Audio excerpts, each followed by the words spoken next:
Well, at the G20 meetings of central bank governors and finance ministers, the Americans were quite reluctant to some of the phrases, such as opposing trade protectionism and supporting free trade. So how much do you think they can push the U.S. to say yes to these phrases if they want to reach a consensus this time? I think it will be challenging to get a new administration in the United States that has concerns with many things that were done by the previous administration to accept formulations and sentences and phrases that were agreed before. I think it's normal and natural that they want to see new formulations, they want to see new ideas on the paper. But I also feel that at the end of the day, the ideas that both sides have are not very different at the end of the day, because they all want trade to expand, they want to liberalize, they want economic growth, they want balanced outcomes, and it shouldn't be impossible to get those things on paper. The Trump administration says it wants fair trade. Do you think the G20 countries can reach common ground this time? I think they can. I don't think that the Trump administration is saying that they are against trade or that they don't want trade.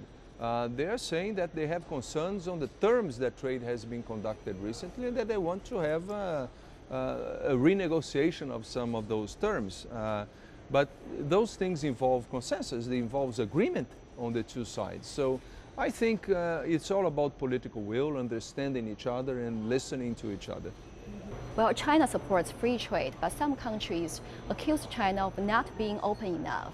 So what's your view on this? Everybody complains about everybody.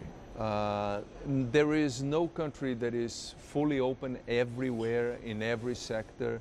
I think there is room for improvement. I think China can open up its market more than it is today, but so can others. And I think that's the kind of negotiation that we usually conduct, is to make sure that when one is liberalizing, others are reciprocating and doing the same.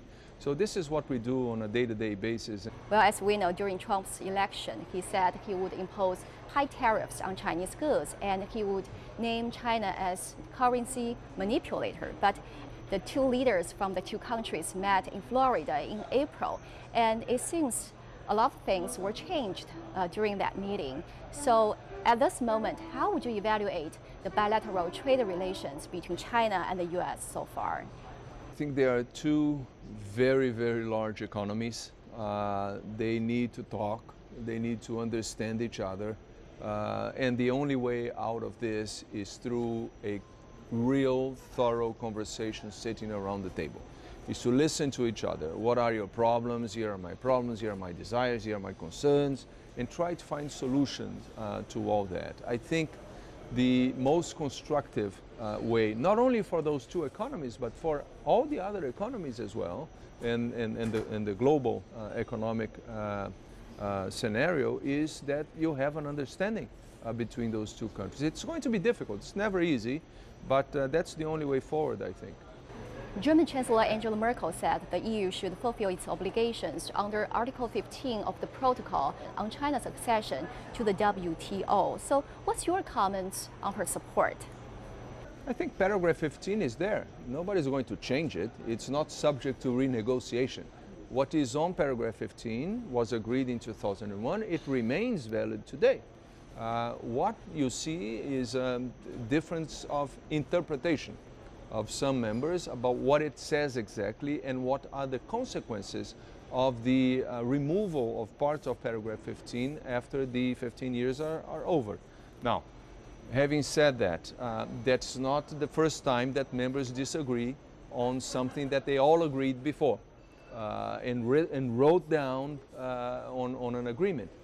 We have mechanisms for that. One of them is the dispute settlement mechanism of the WTO, and China is already using it to challenge, for example, the regulations that the EU had at the time when they brought the case to the WTO.